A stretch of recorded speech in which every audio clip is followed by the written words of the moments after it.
Mahagani, Nia Nara Binya. Hi, I'm Gina Jackson. I am the CEO and a co-founder of the Return to the Heart Foundation. So excited to have you with us today for Warrior Women Wednesday. I am Western Shoshone and Ogallala Lakota, and I'm so happy to be here because at Return to the Heart, we're cultivating a world where Indigenous women and girls are valued, protected, and supported, and where Mother Earth thrives for future generations. We believe that when you invest in Native women and girls, we are investing in the healing of our nations, our lands, and our collective future. And we're so honored to continue our collaboration with our friends at Calling All Crows Foundation for Warrior Women Wednesdays. It's a space to lift up the brilliance, the creativity, leadership of Indigenous women and our Two-Spirit relatives. Thank you all for joining us today. Now I'll pass it along to our amazing partner, Ben Whitehair. Thank you, Gina. Thank you so much. Hi, everyone. I'm Ben Whitehair. I'm the Executive Director of Calling All Crows, and we mobilize music fans and artists to fuel feminist movements. We're committed to connecting artists, fans, and communities to movements for feminist justice and equality, which is why we're so very honored to continue our partnership with the Return to the Heart Foundation to bring you Warrior Women Wednesdays, a series that amplifies Indigenous voices and celebrates the power of art and storytelling to drive social change. Every conversation in this series reminds us that justice work is sacred work, and that music and story have always been ways that we heal, learn, and rise together. Through Warrior Women Wednesdays, we hope you'll feel inspired to listen, learn, and take action alongside us. These conversations are invitations to deepen solidarity, to uplift Native voices, and to carry these stories forward in your own communities. And with that, I am thrilled to pass it to co-host Tiana Spotted Thunder from Return to the Heart Foundation, who will open our circle in a lovely way with a song.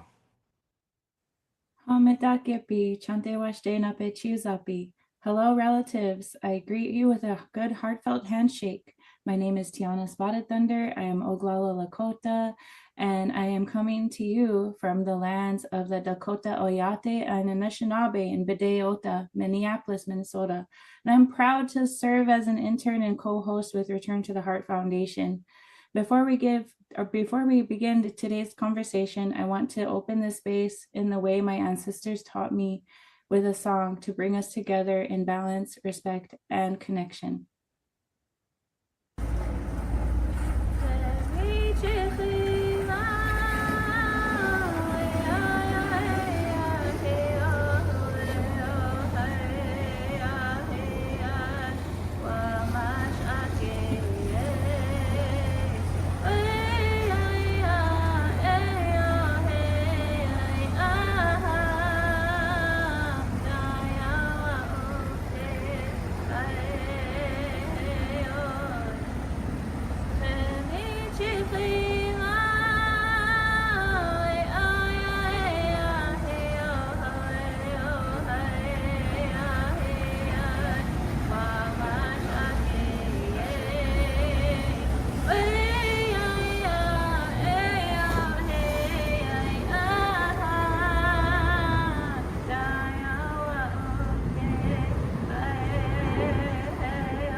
Hio Homi Takiape, Ava Cordovi Machiape, Malakota and Tus Pueblo.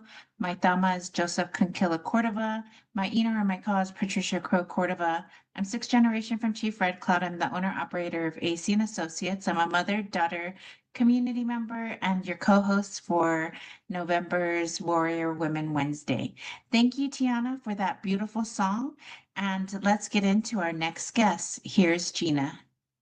Hi, Cheryl. I'm so grateful that you have agreed to be here with us for Warrior Women Wednesday. As we are kicking off this episode, it's about tribal sovereignty, and I know that's an area that is very close to your heart. To get started, can you give us a short introduction? And thank you, Gina, for including me on your program. It's such an honor to be a part of it. And it's so exciting that you have this thread of conversations going on. Yes, I'm Cheryl Demert Fairbanks. I'm originally from Alaska, Southeast Alaska, Tlingit, Tsimshian. My dad is Tlingit, my mom Tsimshian. And I grew up there on Prince of Wales and born in Ketchikan. And but I make my home in New Mexico in Cedar Crest up on the mountain. But I'm just privileged to be able to go back and forth between New Mexico and Alaska. And so I'm a former educator and then left education to go into law. And then I've also, taken quite an interest in tribal courts because that's where our sovereignty is going to be tested in the courts. And often our leadership, our tribes really need to focus on that because often it's an afterthought. And so I really like to be a proponent of our tribal courts because we're best to determine, our own sovereignty and what's good for our own people. Yeah, well, on that note, share with us a little bit more about your thoughts and your beliefs on tribal sovereignty.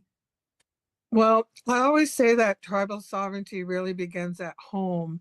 And being a peacemaker, I really saw the importance of, I was sitting with some women who said, oh, sovereignty is for those men up there, meaning the tribal council, the president, the chairman, the chiefs. And I go, no, it's for us. It's for all of us.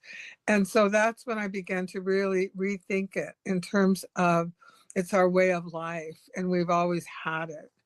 And it comes through our language, our songs, our dances, our relationships, our spirituality, our prayers with each other. And that's what is really meant by our inherent tribal sovereignty. We got it from the one most high, our creator. And for us, it's not just the government, the inherent rights and power and authority, but for us, we have that real spiritual thread that ties us all together in this beautiful weave. And getting that across in a legal contemporary sense is pretty challenging. But when we're at home with our own people, we get it, we feel it, we're a part of it, and we belong to it, and it belongs to us. Wow, that's so awesome. I love that. Now, some of your work involves tribal and individual sovereignty itself. Tell us about your organization. My organization is called Sovereignty 360, and it's really the circle of sovereignty. And there's a lot of power in the circle. And so I really base my work on our tribal core values that we all have as tribal people. And we're either going to comply with them or not. For some time, I put mine on the shelf. But I do a lot of peacemaking. And in Tlingit, it's Guakan. The deer represents our peacemaking initiatives. And I just feel like because we're a relationship people, we really have to learn how to be with each other and circle. And the circle is very powerful. And in that inner circle, we're able to heal, we're able to, the individual as well as the collective healing is very, very important. Or why are we worried about sovereignty? If our people are dying, our elders aren't being taken care of, our children are still being separated from family, with loss of land, loss of culture, loss of language. So through this peacemaking circle, I actually was was on a plane coming down from Alaska, and I thought, Sovereignty 360, that's it. And I was sitting in a darn plane and going, why am I doing this? I'm coming all the way to the States and I should be going the other direction. but that's how Sovereignty 360 was born, because I had a private practice for many, many years, a legal practice. And then I've been on the bench for many, many years. And I just saw where systems aren't working for us. And it's going to take all of us, including our alliances, to come together to really build that sovereignty circle so that our people are protected, our way of life is protected, our precious children are protected, our elders, our land, water.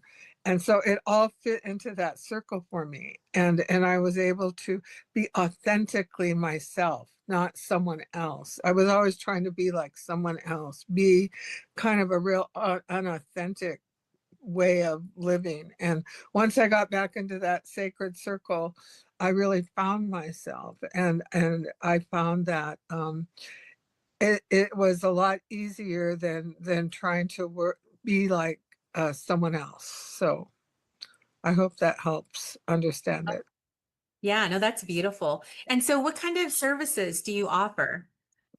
Mainly training with tribal courts, like we've been in many, many different states and also internationally, where we've shared, I call it Peacemaking 101, and it's kind of undoing our colonized thinking and really setting up systems based on our core values, our language, our way of life, in a way that our people get to healing, and we're not just putting people away in prison or separating families, but we're really looking at the deep-rooted issues in a way that we're able to live side by side, in a way we're able to agree to disagree, but with respect. Because in Indian country, sometimes we're fighting with each other. And I always say in my training, if we as tribal people are fighting, my dad said he never thought he'd see the day where it was Indian versus Indian. Now we're pitted against each other.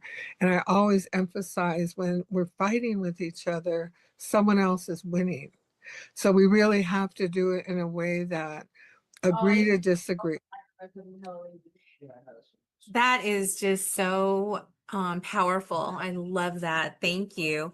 Now, if folks, first of all, before we start, before I wrap this up, I love your logo. Tell us about your logo. Oh, that's my Sovereignty 360 logo. And my son is a Northwest Coast artist, Ronnie Fairbanks, the baby. He teaches at the school I went to as a child. And I asked him to really think about peacemaking. So he took our designs and put it into a circle for me. And so it's been really, really wonderful to come full circle with your children and grandchildren. So I really felt like I wanted to have my Tlingit Tsimshian culture behind me, with me, in me, surrounded by me, and sharing, surrounding me, and sharing that with others in a really peaceful manner, so that we're rethinking some of our colonized ways. So that's how that came about. Beautiful, beautiful. Thank you for sharing. Now, if folks who are out there are interested in learning more or would like to be connected with you, what would be some of the best ways? You mentioned your website is still being built, so we can look out for that. But in the meantime, what would your preference be? Well, yeah, my website is a work in progress. Oh my God, we older folks are not up to snuff sometimes. But um, I think, Gina, if they could just reach out to you and then you call me, so, or get me connected with them, that would be a good way for me to just reconnect with people. Because it's interesting how the peacemaking is really taking off in the universities and the courts and in the non-native courts. And so it's really important to have that authenticity of who we are, not just in theory, but the actual practice, because we know our ways, we know our life ways, and it's important to keep that authenticity, because our people are more open to restorative justice, transformative justice, and peacemaking, we kind of step back. But it's a way of life. We've always had it. And I think as tribes look into their history, they're going to find that there's always a way to talk it out, to make things right with the rule of respect. Love that. Well, thank you so much. And thank you for coming today and joining us for Warrior Women Wednesday. Look forward to seeing you down the road, and also just appreciate all that you give to so many people, including myself. Thank you. And Gina, I wanted to say thank you. And the Return to the Heart Foundation is just doing wonderful work. And one of our elders taught me that when Lowell was so sick, that heal the heart and the rest will follow. So those are my closing words. Heal the heart, the rest will follow. And prayers for you and your family, Gina. Thank you. Thank you. Hi, I'm so glad you're with us today, Candace. Will you please give us a little introduction about yourself? Yeah, absolutely. Thank you so much for having me. So, yeah, Candace Linklater, Nadishna Casso. My name's Candace Linklater. Well, actually, it's Candace Manitopius now. I'm still getting used to saying my name like that. I just got married a couple of weeks ago. So yeah, Candace Manitopius, Nadishna Casso. I am from Moose Cree First Nation, which is a very northern reservation in Northern Ontario, Canada. And I'm currently a visitor on the Treaty 7 territory of the Blackfoot, Dene, and the Nakota peoples. And yeah, I am a CEO and founder of Relentless Indigenous Woman Co.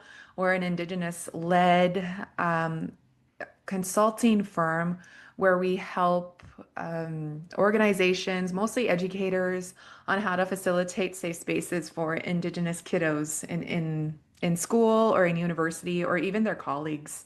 Yeah, just trying to create a better world through education.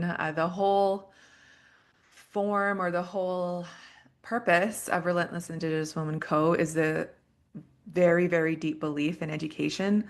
So we try to place that in as many crevices as possible, including not just the services that we provide, but we offer online toolkits. In the podcast, we have resources for every person that we interview and every conversation that we have. Each episode comes with its own action items, reflection questions, and resources for people to further their learning.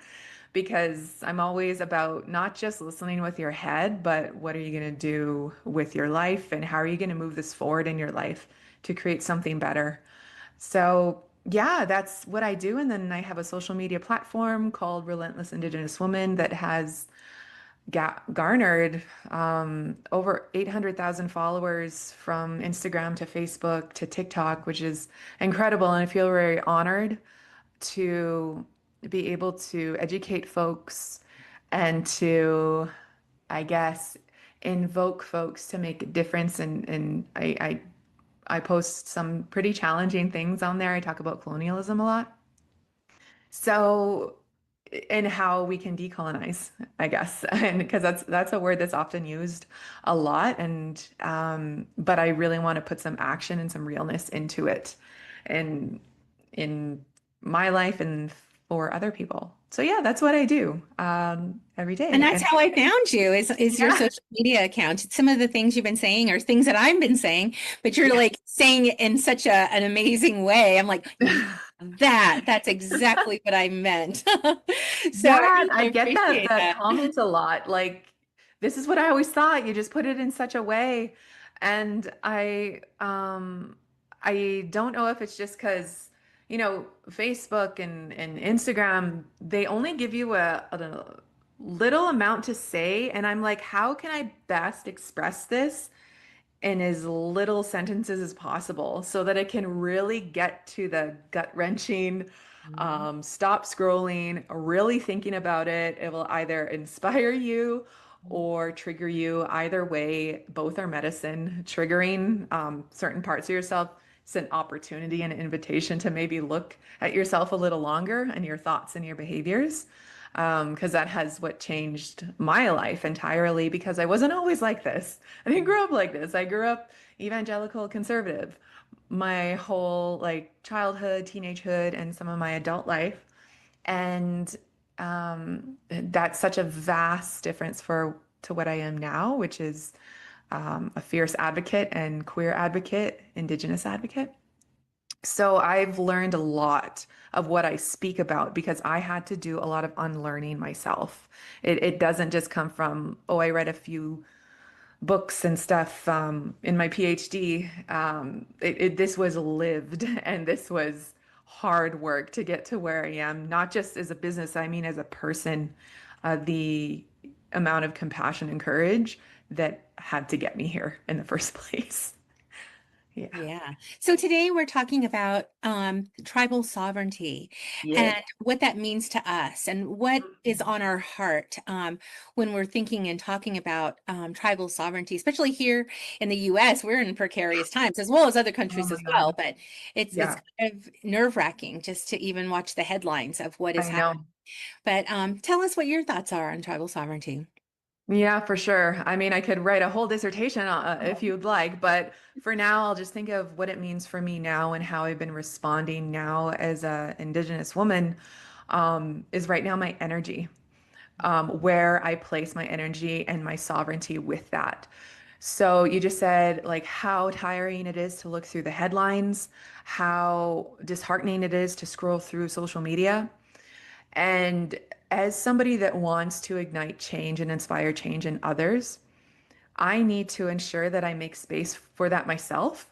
So I have now since like I said earlier, I got married a couple of weeks ago. We went on a honeymoon, and while I was there in our honeymoon, I took a step away from social media to give myself an opportunity and a chance to rest and be in joy for that moment because I really like people over and over again say joy is resistance, rest is resistance. Like it sounds cool. And then I actually practiced it and gave myself permission to just be in joy and in rest as an Indigenous queer person. And that changed me so much because I was able to come back to work with much more in-depth of vision and what I really want to do with my work. So that really got me into creating, investing more energy in my Patreon community where we do book clubs and webinars and mentorship circles, solidarity talks and stuff like that. And I really want to pour myself into that and build something.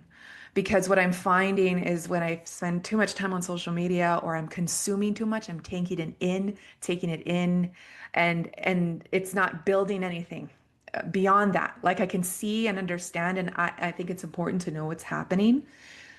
And I think it's important to also use that energy to build something, not just stay in like this disparity or paralysis of not knowing what to do and what can I do right now as an educator and what I could build.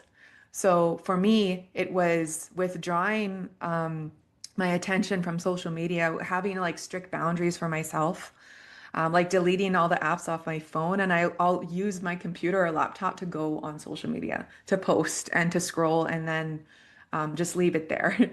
And not have it on my phone because it's really easy to just pick up the phone and start scrolling mindlessly. So I'm trying to be more mindful of how I spend my energy. And to me, my energy in this time, for everybody, for all Indigenous people that are working toward a better world, all our matriarchs, all our queer people, all our advocates, our energy is so sacred, especially now. And I encourage folks to just really maybe take an inventory of how and where you're spending that energy. And it's important, yes, to understand and consume what's happening. And I think it's important to use your energy to build something that would elicit change or spark inspiration or create community, like if that's mutual aid or if that's art for you, as if that's planting a tree, if that's tending to a garden, like all of those things matter. They matter more than ever right now. So for me, that is what tribal sovereignty or nation sovereignty to me is right now is how are we, number one, conserving our energy and using that energy to build a better place. I love that. Thank you so much for sharing. And speaking of building, you mentioned the Patreon community. I actually am following that. I see there's a book club. I'm signing up. I'm super interested in learning more. But I'm sure that folks listening today or watching today would like to know more too. So like, what is it? When is it? How, what kind of levels? What do you have to offer? And then also, what book are you doing for November? Yes, 100. Yeah. So we have different tiers. So there's the first tier, which is $8 a month, which comes with weekly solidarity notes that will have like reflection questions, actions that you could do. So this week was about social media conservation for yourself, and it kind of had like a guide for, okay, what's triggering you, and it's like I don't know, it just asked a few questions to reflect on how to respond to particular posts or not respond. So it was kind of like a guide. So there's that, and then there's tier 2, which is the book club tier, which is $20 a month. We meet every third Wednesday of the month at 6 p.m. Mountain Standard Time, which is 8 p.m. Eastern Time. And we read decolonial, queer, or advocacy books. And this month it is Braiding Sweetgrass by Dr. Robin Wall Kimmerer, whom I had the absolute honor of speaking with yesterday. And I'm going to see if she'd have an interest in coming to our next book club to guide our conversations, because we really go in depth, like how, not just about the topic of the book, but how we can practice decolonial acts in our life, relational responsibility, and moments of compassion and courage in our life in a practical yet monumental way. And then we have the webinar circle, which is $50 a month, where we meet every fourth Wednesday of the month for 90 minutes. And it comes with a very comprehensive toolkit that we go through that will have ways that you can practice. Like, for example, this week was Relentless Indigenous Solidarity using courage, and how courage can be implemented in our workspace and in our personal lives. Then we have the mentorship circle, where we meet the first Wednesday of each month, which is $75 a month. It's a small group where folks come with their questions and we work through them as a small community. And it's usually about like work or policies. And even sometimes somebody came with how to navigate religious trauma, which is something I'm very upfront about myself. I talk about what my healing journey on that. And then finally, we have the inner circle, where you get personal one-on-one time with me, an hour a month, and you have access to all of the other tiers as well. And that's $125 a month. Now, all of these prices are Canadian. It's just a lot lower in US. Yes. So yeah, that's currently what I'm building right now within my sphere, what I'm able to do and what I can offer right now to the world. Yeah. Well, and it's been a beautiful amazing. support. Yeah, beautiful support. And, you know, as Indigenous women, we need that. We need those resources, and we need the allyship, friendship, sisterhood. We need that. So I appreciate you so much. Thank you for sharing and coming on today. And if folks want to learn more and to sign up, where do they go? They can go to relentlessindigenouswoman.ca. Everything is there. All right. Well, thank you so much for joining us today. Take care. But Big hugs. thank you so much. Yes. All right. Thank you. The future is Indigenous women.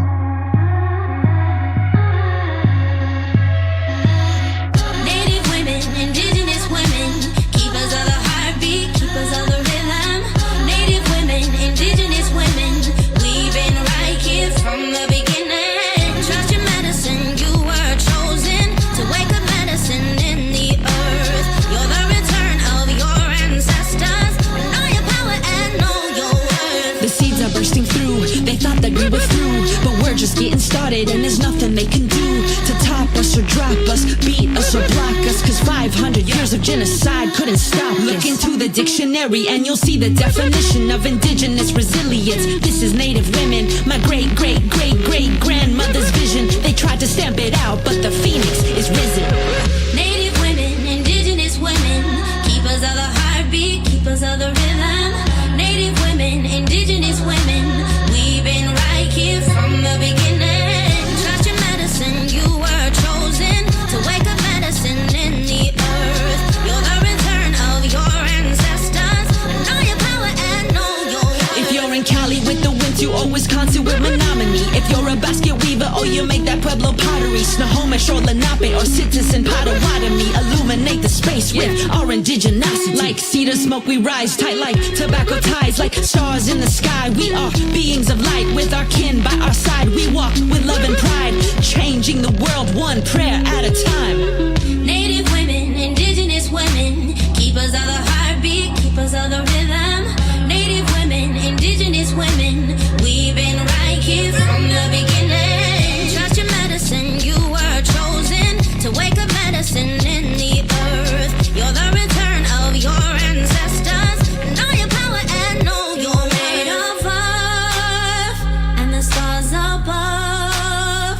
Ancestral strength inside your blood, a reflection of all relations. Yeah. Connected to all creation. All relations. So never feel afraid and never feel alone, cause there is lightning in your veins and there is thunder in your bones. The stars shine brighter, the darker the sky. The future is Native women. You were made for these times. So two-spirit women, Afro-Native women, undocumented women. Yes, all my Native women stand firm for the land, stand firm for the children, stand firm for the visions of the world that you're bringing. Yeah. Native women, indigenous women. Native women, indigenous women.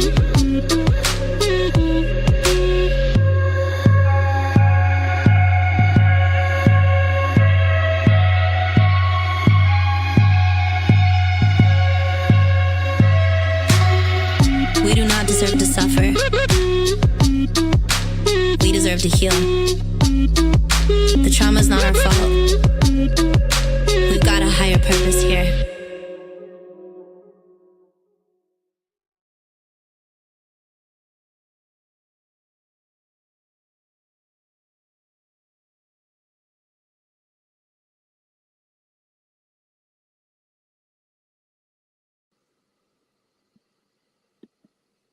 Thank you for joining us for this powerful conversation on tribal sovereignty, and to our incredible guest for your wisdom and truth. Today reminded us that sovereignty is not just political, it's cultural, spiritual, and personal. It lives in our languages, in our lands, and in the leadership of our women. We invite you to keep learning, keep advocating, and keep standing with tribal nations in your own communities. Together, we will rise as protectors, storytellers, and sovereign women of strength.